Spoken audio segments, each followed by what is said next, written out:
He is the worst serial killer in Russia's history. He just liked to kill. His eyes are very unpleasant. He has the look of a cornered predator. For years, he kept a city in fear. For years, he taunted the police. We just wanted to catch him, to stop people being killed. He preyed on the lonely and vulnerable. He operated very, very carefully. And he kept a unique record of his crimes. Based on unprecedented access to Moscow's elite murder squad and unique police footage of a disturbing reenacted confession. This is the untold story of the hunt for Russia's most prolific serial killer.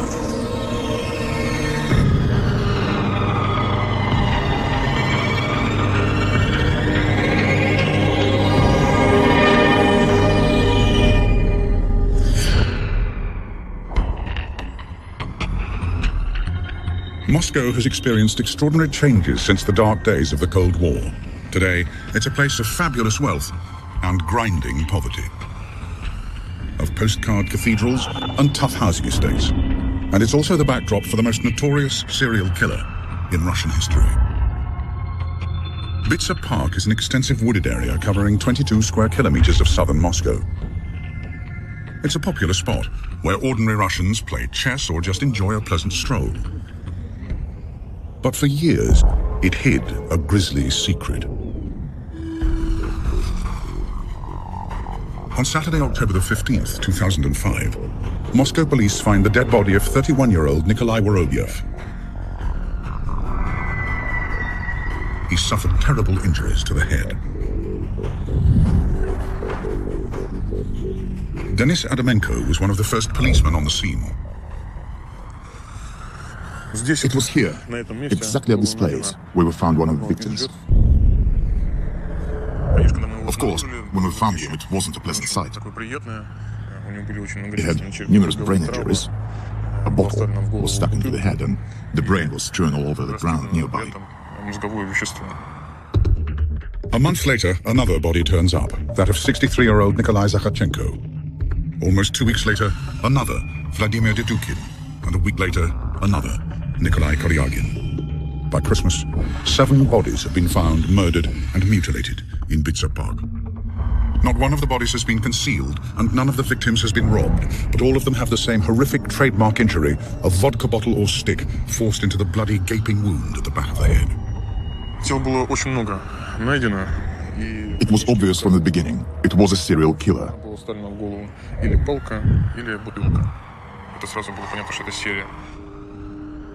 Complex homicide investigations are handled by Moscow's elite murder squad. And their most senior and experienced investigator is Andrei Supranenko. Often clashing with Moscow's criminal underworld and handling the city's most violent murders, he's used to dealing with complex and dangerous cases, the kind that cost his predecessor his life. I took this criminal case for investigation in February 2006, when it became clear that we were dealing with a serial killer. With 7 bodies discovered by police and a serial killer on the loose, Moscow becomes a city in fear. Investigative journalist Yana Zhalkinskaya is immediately drawn to the case and begins to cover the story for the Russian and British press. We realized that it's a serial killer, it's a maniac operating in Bitsa Park. We called him Bitsa Maniac. People were frightened, and Bitsa Park is a very popular place for recreation, but the people were scared to go there because there was a feeling of danger. Despite discovering so many bodies, police have few clues to the identity of the Bitsa maniac. The killer didn't leave any trace. We tried to pick up different objects from the crime scene, but our analysis didn't show any trace. No fingerprints, nothing. He operated very, very carefully. The investigators need all the help they can get. They turn to the one man who can assist them. Professor Vladimir Vorontsov is one of Moscow's most senior and experienced forensic examiners. He's been inspecting murder victims in the Russian capital for nearly 40 years. It falls to him to determine the exact nature of the victims' gruesome deaths. All the injuries were inflicted in the head area, and there were very many of them. The most massive injuries would be made on the back and side of the head and on the face. It was like a calling card for this criminal, his signature. These are the skulls of some of the victims found in Bitzer Park, and they have suffered massive injuries. Although the forensic evidence is very limited, Professor Vorontsov is still able to determine the likely murder weapon. This fracture was made by an object with an angled edge. It could have been a hammer. But just who is the killer wielding the hammer in Bitzer Park? Within weeks, there's a sensational development which promises to unlock the whole mystery.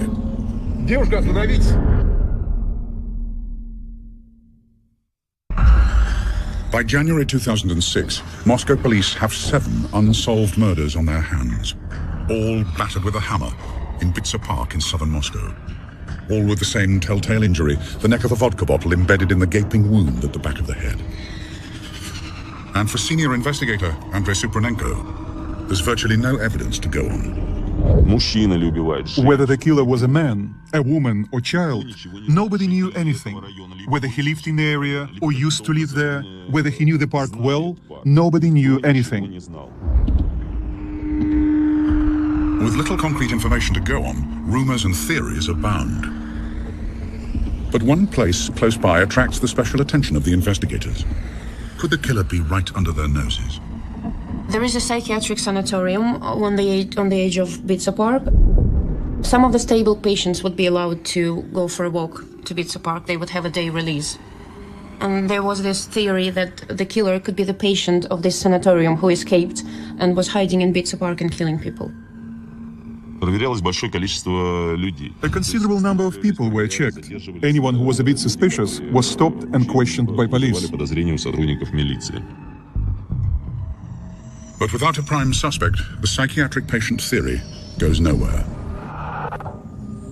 But then there was another more compelling line of inquiry. The victims were mainly men and middle-aged. They were really people nobody cared about and nobody would be looking for. We thought since it was only men who were the victims from the very beginning, that it might be a woman. No one knew the real motives to the crimes. We were looking at various possibilities. 200 Moscow police staked out Bitzer Park. Their task is to stop and question anybody suspicious. But the park is vast. Covering an area of 22 square kilometers, their chances of catching the killer red-handed are remote. Девушка, остановитесь!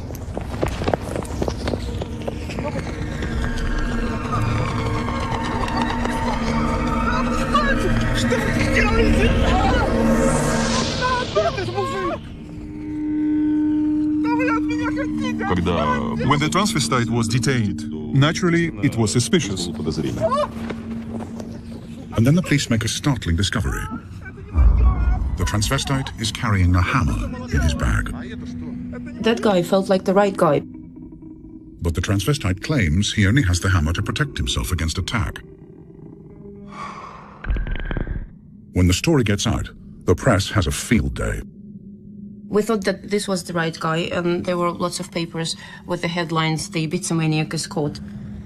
But the transvestite has a convincing alibi. We suspected he wasn't the killer by the end of the first day. But to check his alibi required almost 24 hours detailed work. And only after it was all done was he released. A week later, 25-year-old supermarket worker Mahmoud Zholdashov is murdered. С каждым новым обнаруженным трупом With each newly discovered body, the coverage in the media was getting more and more intense, and police and prosecution chiefs were pushing us to find and detain the killer as soon as possible. был обнаружен и задержан виновный.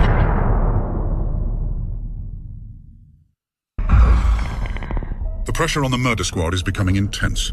They're struggling to keep on top of the growing body count, which now stands at 12. Additional investigators like Elena Ponyazina are brought onto the case. We had to have a team ready for when new events hit us. new murders happened. Then there is a significant development. At some point, and there's a reason which wasn't clear for us, he switched to killing women. In April 2006, investigators find the body of 48-year-old supermarket worker Larisa Koligina. 2 months later, they find the 14th victim. В июне In June 2006, another body was discovered. A body of a woman with the same kind of wounds. Typical ones, like all the others before. So we knew we had another case to be investigated. принять это дело к нам. Then investigators make a crucial discovery: a metro ticket in the murdered woman's coat. Investigators now begin an intensive trawl of the surveillance footage of the Moscow metro to see if they can find out who traveled with the woman that day. But it's an enormous task. Then there is a further breakthrough. И буквально 2 days later, police officers called me with a message that the son of the murdered woman had turned up and identified the body. убитой женщины, который ее опознал. The victim was 36-year-old single mother, Marina Mosolyova. She lived alone with her son, Sergei.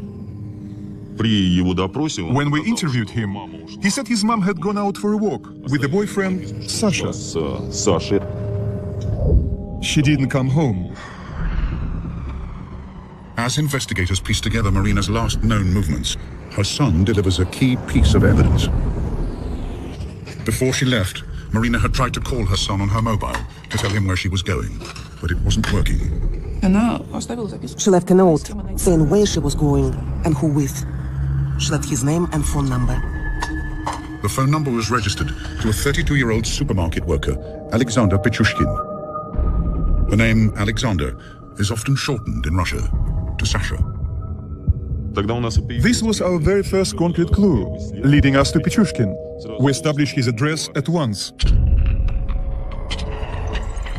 At the same time, the investigators uncover the video from the security cameras at the metro station. При анализе этих While combing through the videos, we found Moskolyova with a stranger walking together inside the metro station. знакомым мужчиной входит в метро. These are the last images of Marina Moskolyova alive.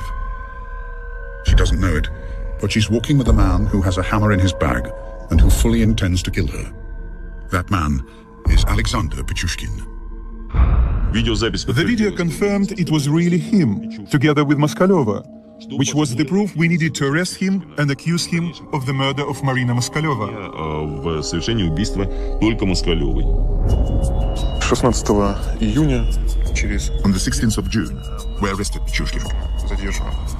Это было вечером, где-то. It was in the evening. It was dark, 10-11 p.m. Он себя вел совершенно спокойно.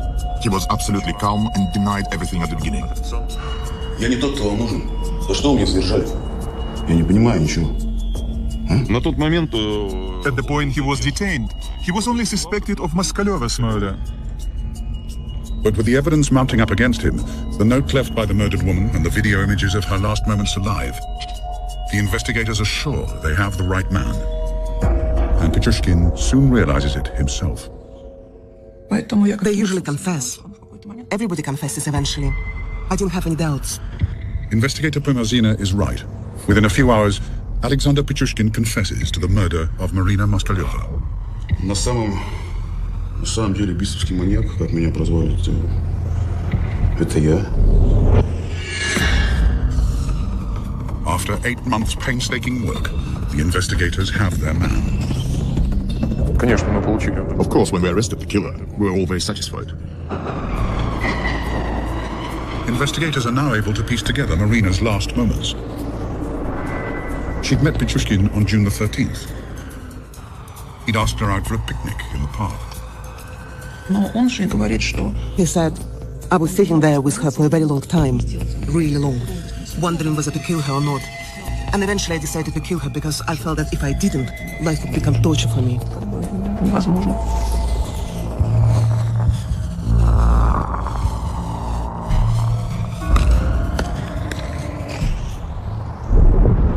Investigators suspect Pichushkin of committing 14 murders in Bitsa Park.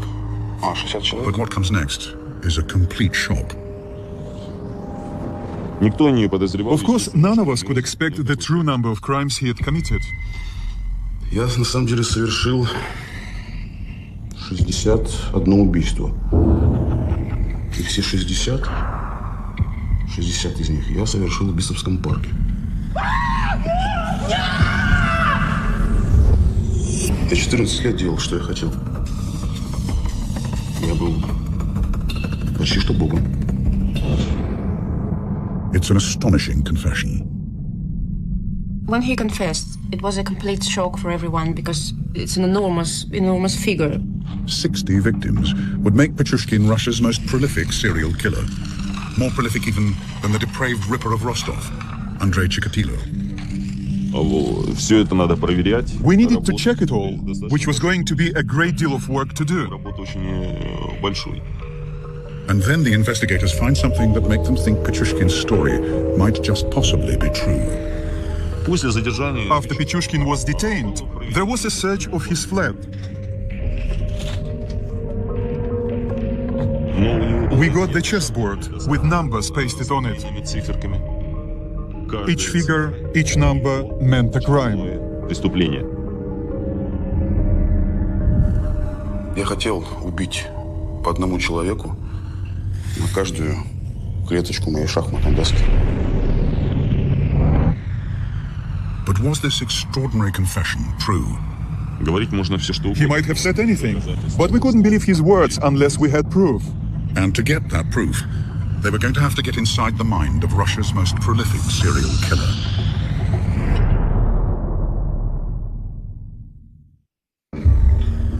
In June 2006, after finding 14 bodies in Bitsa Park, the Moscow murder squad arrests Alexander Pichushkin on suspicion of being the Bitsa maniac.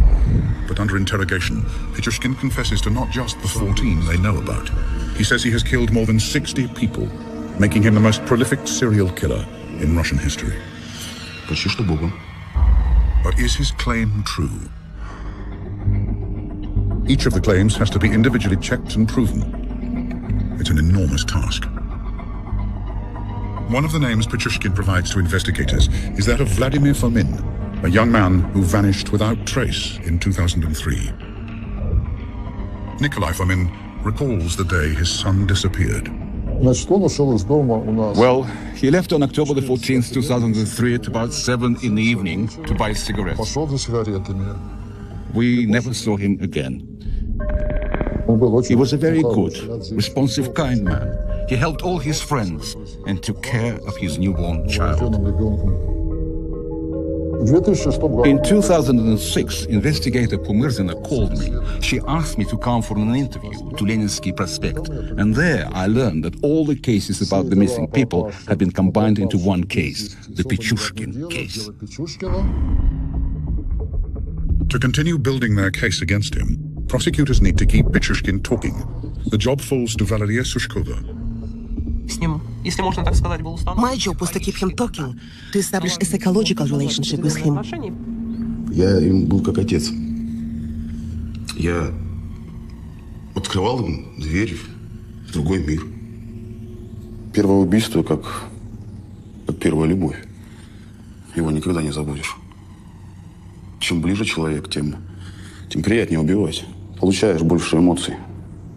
It was terrible to hear what he was saying, even for me as an experienced investigator, to hear the pleasure and delight in his voice when he described how he smashed their skulls and pushed sticks and bottles into their wounds.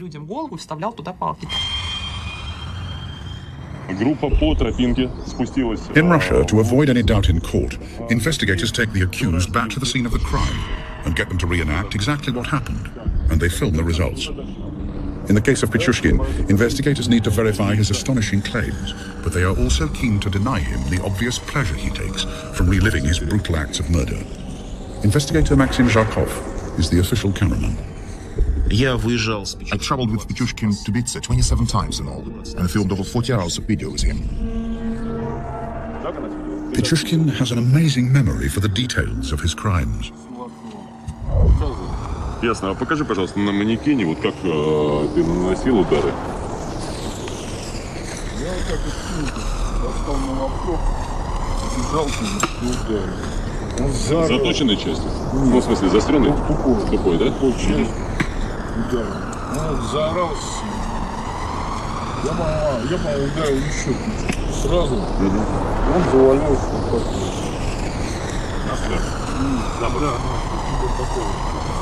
Да. И дальше? Дальше я нанес ему еще несколько ударов.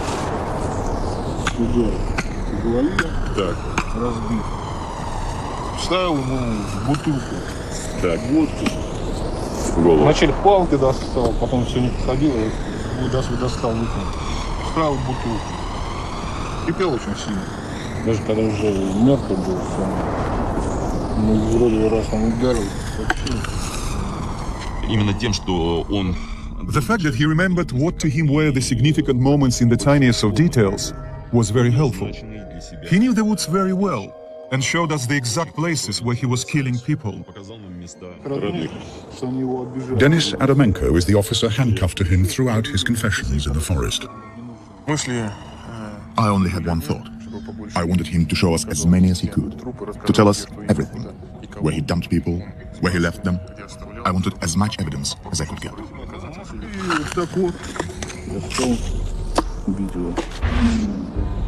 But the case against Pichushkin can't just rely on his confession. When forensic investigators examine the head wounds of Boris Gushin, a 64-year-old man who was killed in Bitzer Park on December the 19th, 2005, they make an intriguing discovery. При исследовании препаратов кожи We found bits of plastic in the wounds when examining the skin samples. типа пластмассы. И было предположительно сделано вывод. Our preliminary conclusion was that this bit of plastic could be part of the object used to strike the blows. Moscow police recovered this hammer. Pichushkin claims to have used it, but they need to prove that it is in fact the murder weapon. И при исследовании этого молотка на нижней поверхности As we were studying the hammer, we found some deep scratches on the surface of part of the handle at a point close to the head. дефекты задирания этой пластмассы. And as we compared it to the particles we'd found, it became very clear that they were part of this handle.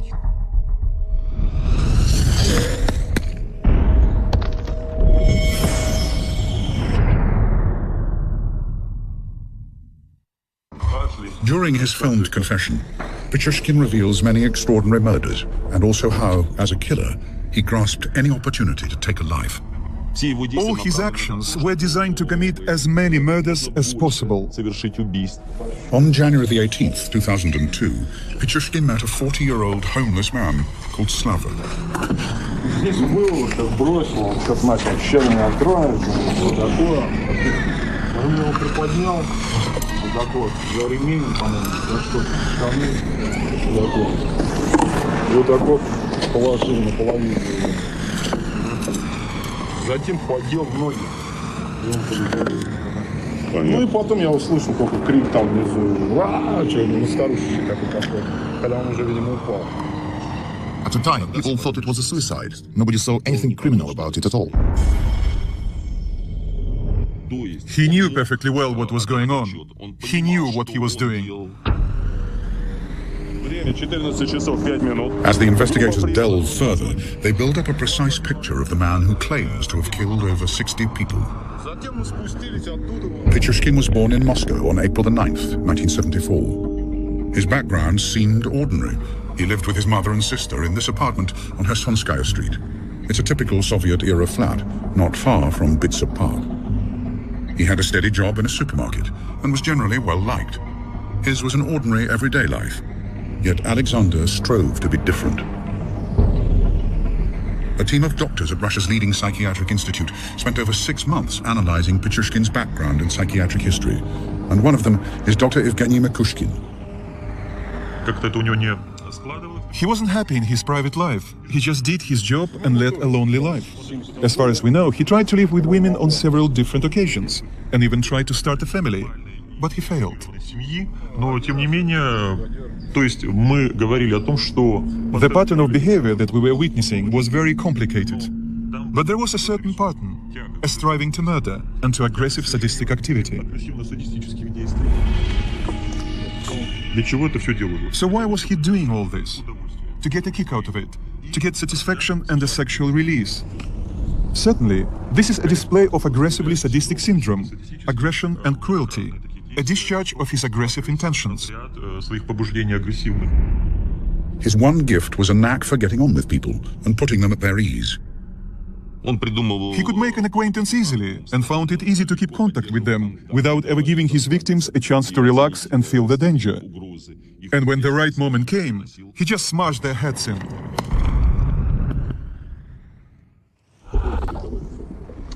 During the 40 hours of filmed confession in the forest, Pichushkin continues to horrify investigators with the scale of his killings. Pichushkin led us to the site of a murder we didn't even know about, and there we found the remains of a man who had never been discovered. Кости. О, видите, вот челюсть осталась. Челюсть? Вот еще кости. The jawbone belongs to a 36-year-old worker from St. Petersburg, Oleg Lorinenko. It was a rather remote place in the forest, and unfortunately, there was little left of that man. Where then animals had spoiled the body, and there was practically nothing left. Lorinenko is Pichushkin's 15th victim found in the forest. But the chessboard killer claims to have murdered more than 60 people. So where are the other 45 bodies? Trawling their records, investigators are drawn to an unsolved crime in Bitsa Park 4 years earlier. In February 2002, local police received a call from a hospital about a patient with curious injuries. Да, это горболица номер 6. К нам поступила пациентка с черепно-мозговой травмой. Она говорит, что на нее напали. Maria Vericheva had a worrying story about a man she'd recently met, a man called Alexander Pichushkin. Что случилось? Я познакомилась с ним у метро. On February the 23rd, 2002, Maria had met Alexander Pichushkin near Khakhovskaya metro station. She just split up from her boyfriend and was desperate to make ends meet. Я сидела, плакала. Он подошел, спросил, в чем дело. Ну, выпить предложил. Pichushkin offered to sell her some cameras. He told her he'd hidden them in Bitsa Park. Maria Vericheva was pregnant at the time. Завел меня туда подальше. Подвел к колодцу. Говорит, что там спрятана коробка.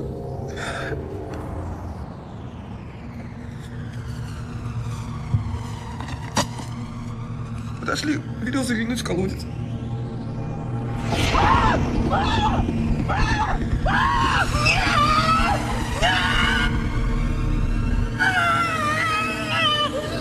Carried along by the quick-flowing water, Vericheva managed to cling to life by climbing into a disused sewer.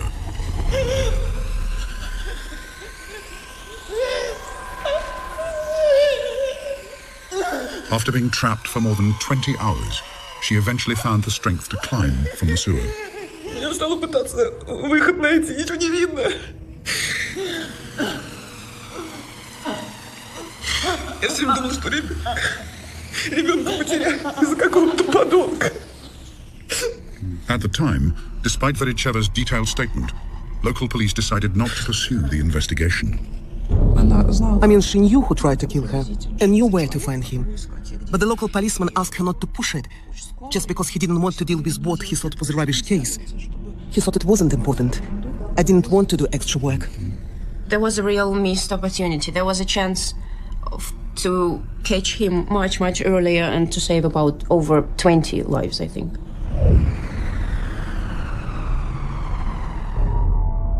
The sewers proved the key to uncovering how Pichushkin disposed of the rest of his victims. Александр, что это за колодец? Ну вот в этом колодце я уходил. Сколько всего человек? Ну сейчас сколько? По подсчетам получается человек 16, по-моему. Можно более точно. This is just one of the sewers Pichushkin used. There is a network of drainage systems beneath Bitsa Park, serving all of southern Moscow. In terms of physical damage, you know, when he was throwing them down into the sewers, those people, if I can say so, they were rather lucky because their deaths were pretty instant. There are such massive water flows there and such huge water pressure that when we put a mannequin inside the sewer to see what it's like there, it was simply torn apart. Pichushkin disposed of many of his victims in this way, including his very first victim, Mikhail Odinchuk, an 18-year-old classmate whom Pichushkin murdered in 1992. Odinchuk had refused to partner Pichushkin on a killing spree. Then, in February 2002, Pichushkin dumped the body of a homeless boy known only as Mitka, who was just 9 years old. Pichushkin claims to have dumped the bodies of some 43 people in the sewers beneath Bitsa Park. He even blamed us for not being able to find all the bodies. Seriously, he blamed us for not working hard enough. We even had to say that if he hadn't thrown the bodies into the sewers, if he was to leave them on the ground, we would have found them all. But one question remains. Just why does Pichushkin change from disposing of his victims in the sewers, where they just disappear, to leaving them in the open, where they're almost guaranteed to be found? I got the impression that he couldn't keep it to himself, that he needed everyone to know. He wanted to get full credit, as he saw it, for what he was doing. I think deep in his heart he wanted to be caught. He wanted the attention and he wanted the fame, and he just couldn't keep silent anymore. Alexander Pichushkin is about to get his moment in the spotlight. Moscow prosecutors have built up a solid case against him, with enough evidence to charge him with 49 individual counts of murder. Under the gaze of the world's media, the chessboard killer has one last game to play.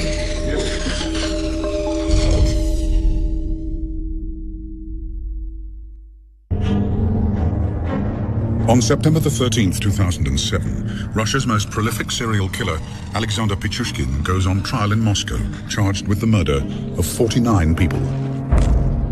It's the culmination of a killing spree that has lasted for over 15 years and has kept an entire city in fear. I attended the court hearings. It was a real performance for him. He wanted the attention, and that was the place where he could get that. There was the jury, there were the press, there were the prosecutors and judge, and it was all about him, and he was really enjoying that. All he wanted was for the jury to be present in court, so that he had as big an audience as possible. And he spoke with great pleasure in court about all the things he did. He was really enjoying it. This is Pichushkin's moment in the limelight, and he plays it to the full. He is asked if he has any regrets. Pichushkin paused for a minute and then said, "Yes, I do regret one thing. I regret you arrested me so early. I was planning to murder another woman in 2 days' time." Each day the trial heard about 6 episodes, 5 or 6 murders. Pichushkin was very reserved, only nodded when they were asking him questions. "Yes, I did it. Yes, it was me." For everyone it was shocking. We thought he will at least say "forgive me" to those people whom he killed. He showed absolutely no remorse. But is the man who claims to have killed more than 60 people sane? An insane person cannot realize the consequences of his actions. But here the subject's actions were purposeful and consistent, and he was aware of what he was doing. That is why the expert commission came to the conclusion that he was sane. After a trial lasting 6 weeks, the jury take less than 3 hours to return a unanimous verdict. And on Monday, October the 29th, 2007, Judge Vladimir Usov pronounces sentence. Учитывая повышенную опасность совершенных преступлений, исключительно опасность для общества самого виновного, суд в целях восстановления социальной справедливости и предупреждения совершения новых преступлений считает необходимым назначить Пичушкина за совершение особо тяжких преступлений, повлекших массовую гибель людей, пожизненное лишение свободы. The Russian state and the chief prosecutor are proud of the result. Правосудие свершилось. Наказание назначено то, которое заслуживает обвинение. Pichushkin will spend the rest of his life behind bars. The first 15 years will be in solitary confinement. For Nikolai Fomin, The sentence provides justice for the cruel death of his son, Vladimir. There is no punishment higher than life imprisonment. This is as much as you can get. So he will stay in jail for life. Despite the guilty verdict, Vladimir Fomin's body has never been recovered, a fact that provides some small solace for his family. This is hope. This is hope. If there is no body, the person may be alive. Same as during World War II. People who got the notice about a person gone missing, they kept waiting for 40 or 50 years. What if we are lucky? He'll come back as a millionaire from somewhere, maybe America. Convicting Petrushkin had taken 9 months strenuous work. It had been very hard and stressful. 24 hours a day, 7 days a week. An awful lot of work. And I shall never forget it. Well, for me it was the most serious case in my career. I have faced serial killers before, but none of them was such a cruel and ruthless murderer as Pichushkin. Although he still claims to have killed more than 60, the police have never found all the bodies. The court had the evidence to convict him of the murder of 48 people. It was an astonishing figure. I've never interviewed a serial killer with so many victims before, but I had had similar cases. The only difference in this case was that it attracted a lot of public attention. It shook the world. I think he killed so many people because he just liked to kill. Pichushkin is quite an unusual serial killer. He's a hunter, a typical hunter, and his only motivation was to kill. There was no other motive, whatever else we might have thought.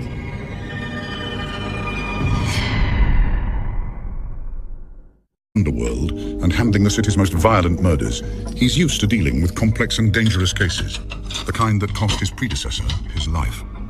I took this criminal case for investigation in February 2006, when it became clear that we were dealing with a serial killer. With 7 bodies discovered by police and a serial killer on the loose, Moscow becomes a city in fear. Investigative journalist Yana Zhakinskaya is immediately drawn to the case and begins to cover the story for the Russian and British press. We realized that it's a serial killer, it's a maniac operating in Bitsa Park. We called him Bitsa Maniac. People were frightened, and Bitsa Park is a very popular place for recreation, but the people were scared to go there because there was a feeling of danger. Despite discovering so many bodies, police have few clues to the identity of the Bitsa maniac.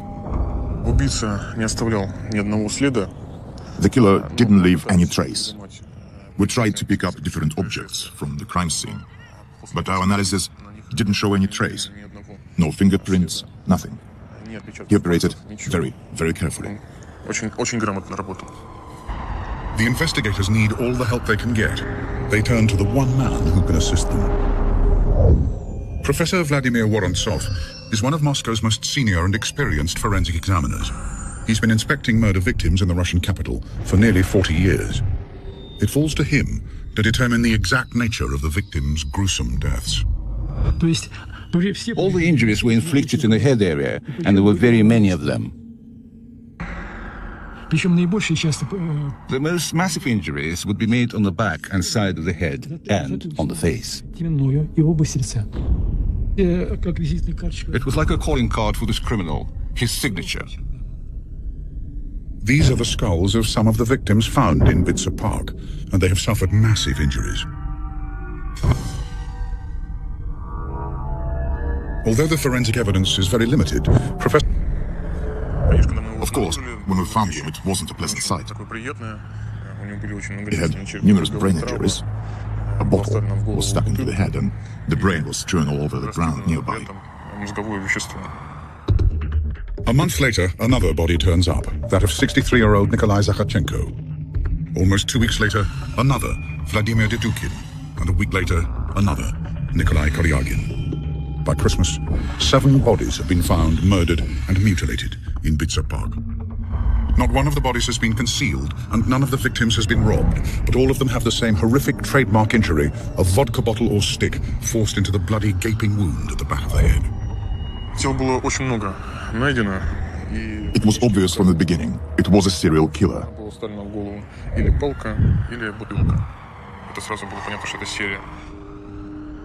Complex homicide investigations are handled by Moscow's elite murder squad. And their most senior and experienced investigator is Andrei Supranenko, often clashing with Moscow's criminal. Moscow has experienced extraordinary changes since the dark days of the Cold War. Today, it's a place of fabulous wealth and grinding poverty, of postcard cathedrals and tough housing estates. And it's also the backdrop for the most notorious serial killer in Russian history. Bitsa Park is an extensive wooded area covering 22 square kilometers of southern Moscow.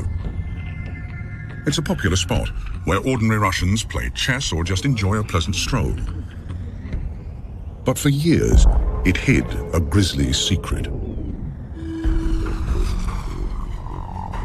On Saturday, October the 15th, 2005, Moscow police find the dead body of 31-year-old Nikolai Vorobyev. He suffered terrible injuries to the head.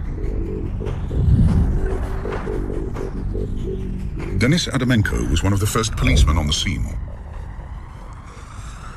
It was here, exactly at this place, where we found one of the victims. He is the worst serial killer in Russia's history. He just liked to kill.